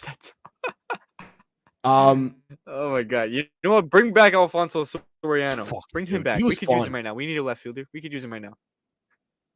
This is true. They did this. Underrated career overall. Very This underrated. is this is technically true. Technically, the Red Sox won a Oh, one-game series. So that's right. technically speaking, they got I technically. forgot about that. I mean, really, You know it's what? I not a forgot about sweep, that. See, this is why but this I'm a hater, so fuck it. technically. See, Technically, this is why I'm not qualified to be an analyst. no, I mean, dude, I don't I think it forgot actually about that counts as a one sweep. game. I genuinely I don't don't think think that it one does game either, counts but as a sweep, I don't but believe I'm it sure does. it is. But if we want to be haters, then yeah, we can count it. Yeah, for sure. I don't know why I'm yelling. I'm not sure if it technically counts though, but I regardless. hope it does. Orioles can make the World Series. They can. I hope they fucking don't. I'm a hater. People are like, "Oh, I love the Orioles." No, I I don't. mean, they No. can. I don't. They Yeah. can. I don't think that. Man, this is the way I see it. They can. I don't think they will though. I I, I don't know why, but I just have a feeling Houston's gonna sneak in again. They find a way. They're gonna sneak into the World Series again. Do I think they're gonna win it? No, I think nobody. I don't think anybody's beating the Atlanta Braves. I think the Braves are winning it all. But in Yeah, terms I of who agree. That comes team out of the is. American League, it might end up being Houston.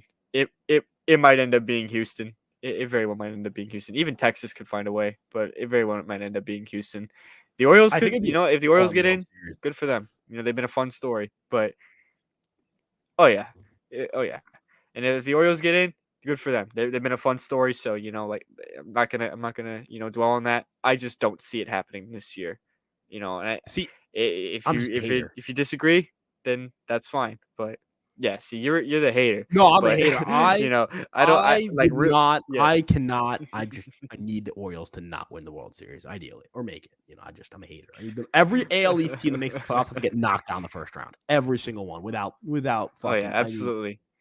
people are like, "Oh, Knowing our but why?" luck though, Like, the Raisin Orioles will find a way to meet in like the ALDS if somehow, they meet and in the then AL, one if of they them will meet end in a up having to matchup, make I the will root for ALCS. the So Orioles.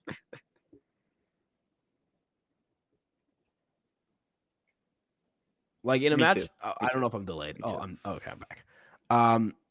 But yeah. Let's see what else we got here. Because I'm gonna probably go to bed soon. I'm fucking exhausted. I think I tuckered myself out with all the yelling. It counts as a series win, but not a sweep. We're Oh yeah, no, counting it I as know. we are counting it. I'm counting I it as a know. sweep. If we didn't stink so much in 2016, probably would never have Judge. If they never give him those at bats, he's not the Aaron Judge we know today. Like, I think it's so important for people to remember those at bats were so important. And the Yankees, dude, they are gonna fucking squander an opportunity to have You could more. just Like, look at it's like the film. look at His the batting batting stance was stance. completely It's different from when he was different. first called up to where he is now. Like Yeah. he literally in one season too, he was breaking records. 2017 breaking records. Like this isn't like, oh, it took all the way to 2022 for him to, finally have that season. No, he's been doing this since that 2016 season. Aaron Judge has consistently been in the MVP race, all this stuff. Yeah, the injured 2018 season, I believe it was 2018. I could be wrong, but one of the seasons, 2018 or 2019, he was injured for most of that season. Maybe even been both. I don't fully remember. My memory's a little foggy, but regardless, every other season he's played most of the season been in the MVP conversation each time. And then he finally got it in 2022, and he should have won it in 2017. I will die on that hill that he should have won the MVP that year. I don't care how good Jose Altuve was that year. Aaron Judge should have won the MVP. The Yankees would not have been in the playoffs without Aaron Judge that season. That's all I got to say about that. But yeah.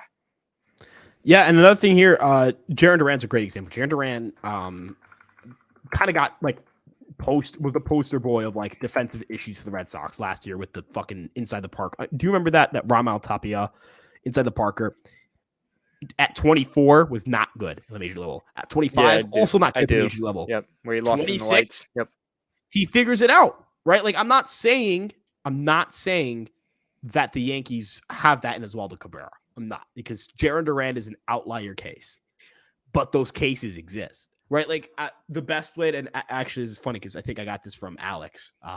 He was like, "Hey, we've seen Hail Marys get caught before, right? you've got nothing to lose, right? You really don't. So, that's all I have to say to that. Matthew wants me to look at one of his comments. I feel like the Astros are going to win the World Series with the Red Sox. I don't think the Red Sox will. I don't know if they're going to make the playoffs. So, I'm just going to side on they're not winning the World Series this year. I'm not. I don't know I about can see the Astros. for Yeah, I can totally see the Boston, Astros. but Houston, I can see it.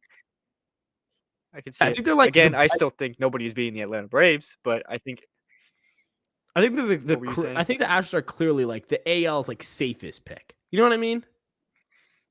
Yeah, yeah, and because I don't think there's really it's weird because you don't want to say that there's a clear favorite in the American League right now because clearly we all know the clear favorite in the National League is the Braves. I don't think anybody's denying that.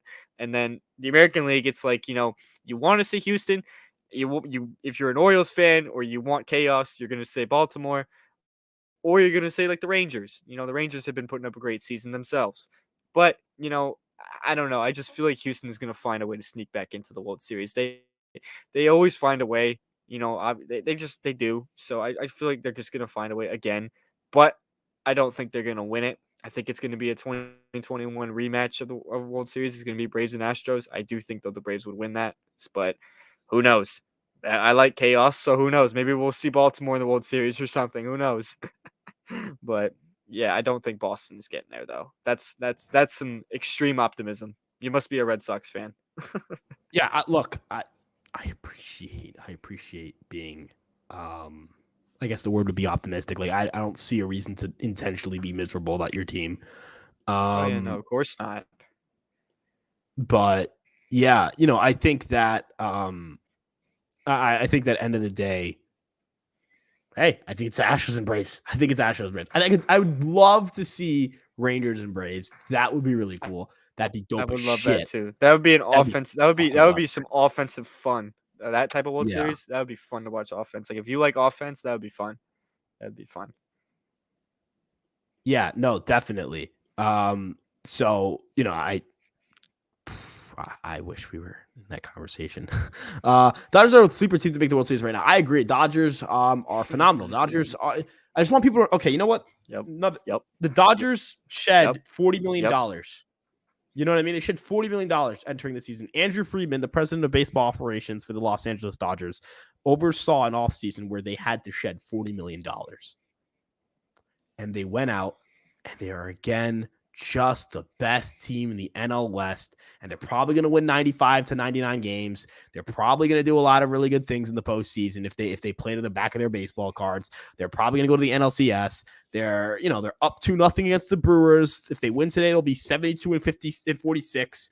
Let's do a little math here. If they win today, and they've been on fire since July, so they'll be on a pace to win 99 games if they win today. You know what I mean? And I just need people to know that because the Dodgers again shed $50 million in payroll. Because you're going to hear the argument, Brian Cashman had budgetary constraints with the left field position. So did the Dodgers. The Yankees actually spent more money than the year before. How the fuck can't you find a left fielder? They pieced together left field. They found a Jason Hayward. They found David. They found Jason Hayward. He has an 808 OPS with them. He'd be one of our best players. And he's still a plus glove. And he's still a veteran guy. And he's got great play discipline now. They fixed Jason Hayward. That was one of their solutions to the outfield because they're a good organization.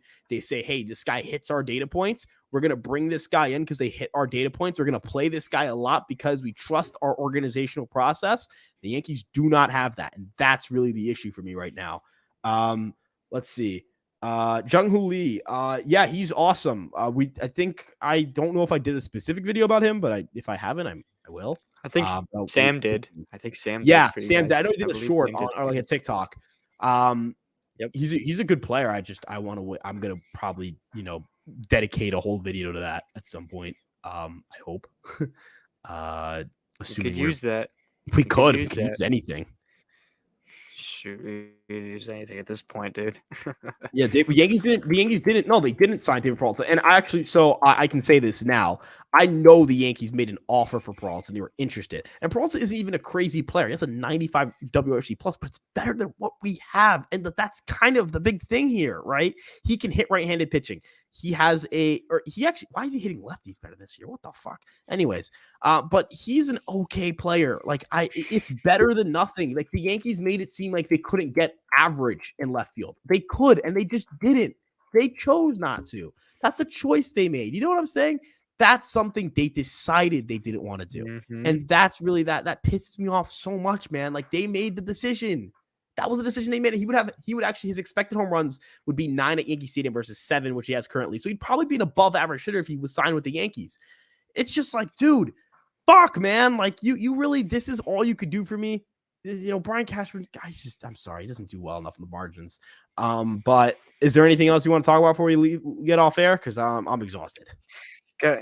Got nothing much else other than just, this season's been disappointing. And, I guess if there's anything to leave on a high note, try to win tomorrow. Try to win tomorrow and avoid going below 500, because if you go below 500, that'll be hard for me to look at, man. That'll be so hard for me to look at, looking at the No, it's record gonna and be a seeing that weird we're world. under 500, man. I've never experienced it before where we're under 500 this far into a season. I've never experienced that. So that'll be something to look at. Just win tomorrow, and just for my sanity, please just win tomorrow. That's really all I gotta say, though. Otherwise, we turned in a really good turnout today on this stream. We reached up to like We did. 92 viewers or something tonight. It's You guys crazy. really showed some great support on this. So really appreciate you guys a lot for tuning in. This was our first stream in over a month as well. So really appreciate you guys, sticking around and stuff like that and coming to our stream. We're gonna do these again a lot more often again. We're gonna get back on these live streams. It's good to be back on here. So really excited to continue to do this. Yes, it kind of stinks that it's with a bad Yankees team, but we still enjoy talking to you guys and talking some baseball and talking some Yanks and kind of letting our frustrations out. So really appreciate that. Make sure you also follow us on our Twitters or X accounts now as we call it. But make sure you follow us there as well. And when will we do our next stream, Ryan? When will be our next I live stream? work tomorrow. I do have a game after work tomorrow. Let's go Roman Ponies. But is Thursday an off day for the Yankees? Thursday's I'm not gonna lie, my schedule, my idea of what we could. I guess we'll try to figure something out either Wednesday or the start of the Red Sox series. I forget we play the Red Sox. We'll figure something out because the 18th. We'll figure something out. Yeah, that'll actually be an interesting time because it's kind of when the service time stuff ends. So I guess we'll figure out a lot about this team in the next few days. Hopefully, I have more to talk about. But yeah, we appreciate you guys. One way or the other, we'll make sure to keep you guys updated on when we're back on it. So just be on the lookout. Be on the lookout. Yeah, we'll be doing these a lot more often again, though. So if you're a frequent viewer or a first time viewer, be on the lookout for us. We'll be doing these live streams quite often again. So. Yeah, and I will be doing some spaces. I'll figure that out. I will be doing Twitter. And I'll make sure to also get involved in those as well. Yeah, I haven't been involved in one of those yet, but I'll make sure to get involved in those. So we'll be everywhere. We'll be everywhere. Yeah, you'll be hearing from us a lot. With that being said, thank you guys so much for checking us out. You got a new subscriber, Amelia. Thank you very much. Everyone have a good night. Oh, and Cameron, my guy, saying you're one of the best of us. I appreciate you, dog. I hope you guys have a great night. You guys can check us out. Ow, fuck! I just slammed my wrist. Anyways, I hope you guys have a good night. Follow us on Twitter, Instagram, TikTok, Facebook, and of course this YouTube page. You have audio versions of our episodes, not this one because it's a live stream, on Apple Podcast and on Spotify. Fuck, that hurt. I got knuckle and wrist. That hurts so bad. I hope you guys have a good night. You guys can check out Empire Sports Info articles. Thank you guys so much for tuning in. We love you a lot. The Yankees are not very good, but let's go Yankees. Goodbye. Good night. Bye.